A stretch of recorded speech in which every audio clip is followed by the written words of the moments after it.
Israel के अभेद्य सुरक्षा कवच ने ईरान का हमला तो नाकाम कर दिया और ऐसा संभव हो पाया इजराइल के आयरन डोम और उसके मित्र देशों के हथियारों की वजह से, जिसने ईरान की मिसाइलों और ड्रोन को इजराइल के हवाई क्षेत्र में घुसने से पहले ही ढेर कर दिया। लेकिन अब इजराइल ने एक ऐसा हथियार बना लिया है जिससे ना तो गोला निकलता है ना ही गोली, लेकिन वो दुश्मन की हर साजिश को पूरी तरह से नेस्तनाबूद कर देता है।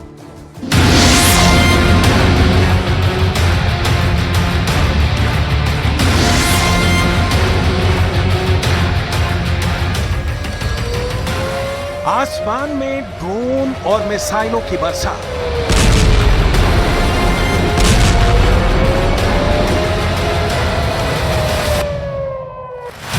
ये वीडियो ईरान के इजराइल पर किए गए हमले का है। ईरान ने एक साथ 300 ड्रोन और मिसाइलों से इजराइल पर ताबड़तोड़ हमला बोल दिया। ईरान का यह हमला इजराइल को तबाह करने के लिए था, लेकिन इजराइल पहले से तैयार बैठा हुआ था ईरान के इस हमले का जवाब देने के लिए। देखिए आसमान में ईरान की मिसाइलों और ड्रोन की क्या हालत हुई। इजराइल ने अपने रक्षा कवच का इस्तेमाल कर लगभग ईरान की 99% मिसाइल और ड्रोन को नेस्तो नाबूद कर दिया।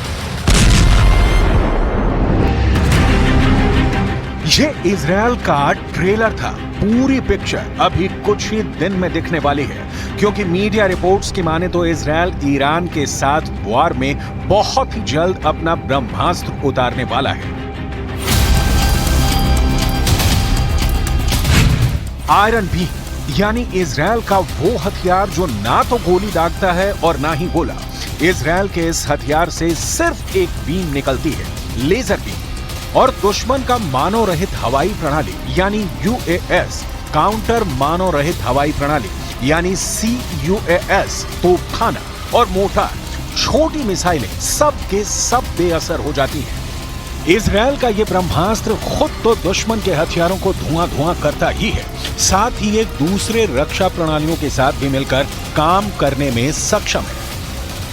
इजराइल के इस हथियार की अब तक कल्पना की जा रही थी, लेकिन अब इजराइल इसे हकीकत का रूप दे चुका है।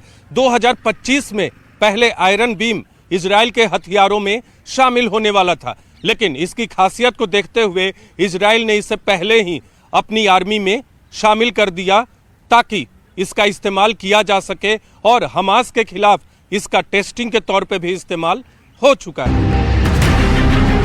आयरन बीम को इजराइल के हथियारों के जखीरे का सबसे ताकतवर और आधुनिक हथियार माना जा रहा है। रिपोर्ट्स के मुताबिक हमास से युद्ध में यह दावा किया गया कि आयरन बीम ने अपने पहले ही हमले में गाजा से दागे गए हमास के एक रॉकेट को मार गिराया।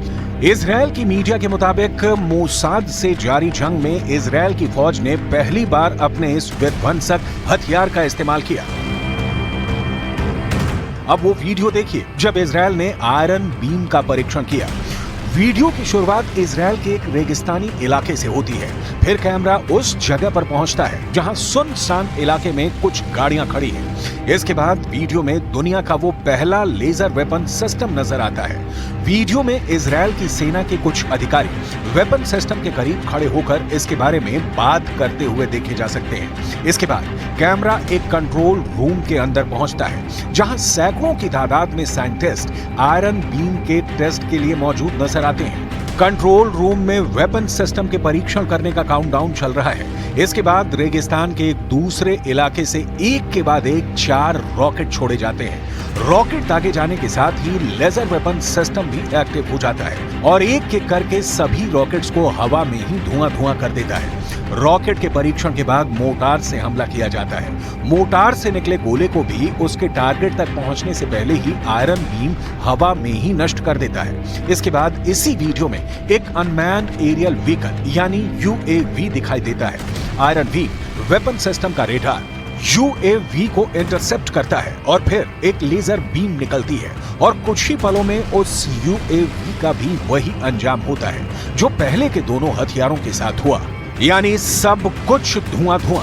परीक्षण सफल होने पर कंट्रोल रूम में मौजूद मिलिट्री के लोगों और साइंटिस्टों के चेहरे खिल उठते हैं, तालियां बजने लगती हैं।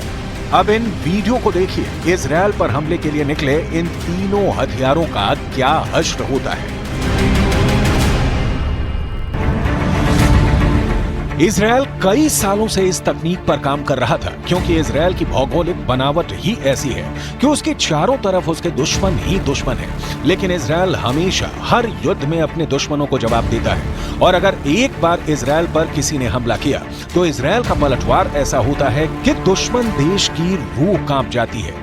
इजरायल अब तक मिसाइल और रॉकेट के हमले से बचने के लिए अपने महंगे आयरन डोम का इस्तेमाल करता आया है, लेकिन अब इजरायल के हाथ में वो हथियार आ चुका है जिससे दुश्मन को उसके हथियारों के हिसाब से जवाब दिया जा सके। इजरायल ने अपने इस वेपन के बारे में दुनिया को जितना बताया नहीं, उससे कहीं ज्यादा छुपाया है। लेजर तकनीक पर आधारित इस वेपन को कहीं से भी लॉन्च किया जा सकता है, मसलन जमीन, हवा या फिर पानी।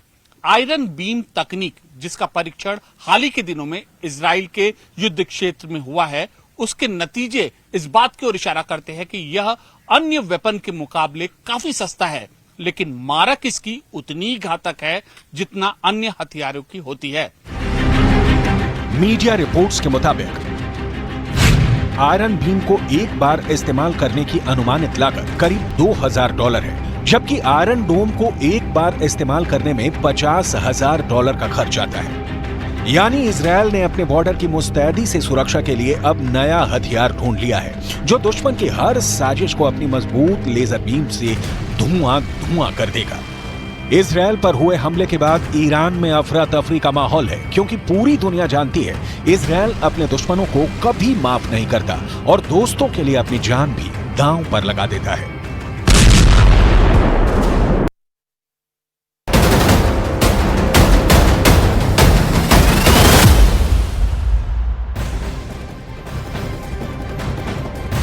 और न्यूज 18 इंडिया मॉर्निंग प्राइम में खबर सलमान खान से जुड़ी हुई। सलमान खान के घर पर फायरिंग मामले में इस वक्त की बड़ी खबर आपको बता दें। इस मामले की जांच में जुटी मुंबई क्राइम ब्रांच को बड़ा इनपुट मिला है। सूत्रों के मुताबिक आरोपियों ने शूटिंग में इस्तेमाल होने वाली बाइक को कुछ दिन पहले रायगढ़ के एक शोरूम से खरीदा था।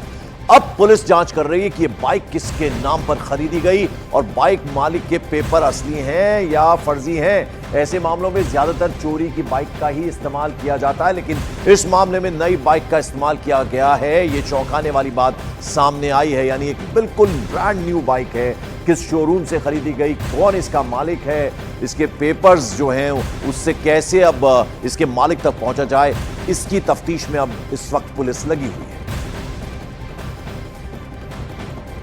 और सलमान खान के घर पर फायरिंग के बाद भी उनका परिवार निडर है और अपनी दिनचर्या में कोई किसी तरह का चेंज, कोई किसी तरह का बदलाव नहीं किया गया है। सलमान के पिता सलीम खान रोज की तरह आज भी मॉर्निंग वॉक पर निकले हैं। सलीम खान के साथ मुंबई पुलिस और उनकी प्राइवेट सिक्योरिटी गार्ड भी साथ में चल रहे हैं। इनकी दिनचर्या है जिसमें सलीम खान जो हैं, सलमान खान के पिता, वो मॉर्निंग वॉक पर जाते हैं तो बिना किसी डर, बिना किसी भय के वो एक बार फिर से आज जो उनकी रोज की मॉर्निंग का जो उनकी रूटीन